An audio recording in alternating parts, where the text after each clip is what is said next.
They say Yosemite's beauty hides more than just cliffs and waterfalls. Since the 1960s, dozens of people have vanished within its dense forests. No bodies, no clues. But one story still chills even the park rangers: the disappearance of a woman near an abandoned cabin, known only as Cabin 73. It began in the summer of 1973. Ranger William Harris was assigned to patrol the south sector near Bridal Veil Creek. He wrote in his journal that he'd seen faint lantern lights moving near an old, closed-off cabin. But there was no one stationed there. The cabin had been abandoned for years. 2 weeks later, a woman named Lila Bennett, a 32-year-old photographer from San Francisco, checked into Yosemite Lodge.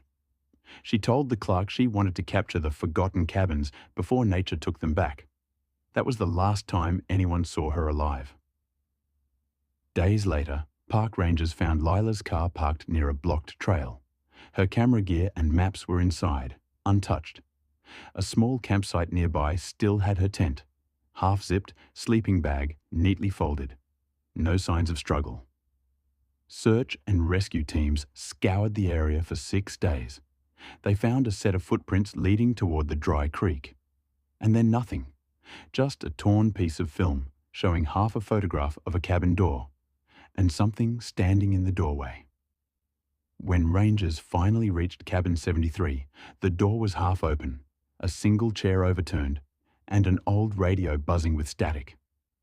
There was no blood, no body, only a faint smell of wet earth, and words scratched into the wall: "Don't follow them."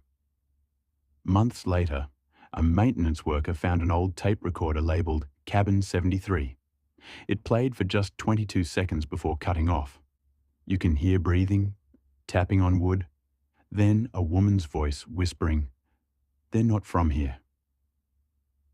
Cabin 73 was burned down by the Park Service in 1976, officially listed as unsafe. But locals say electronics still malfunction near the old site, and at night, hikers see a single lantern flicker between the trees before vanishing. Lila's last photo remains in Yosemite's archives. It shows her reflection in the cabin window and a second figure just behind her, barely visible. Investigators called it a light distortion, but rangers still whisper, the woman in Cabin 73 never left.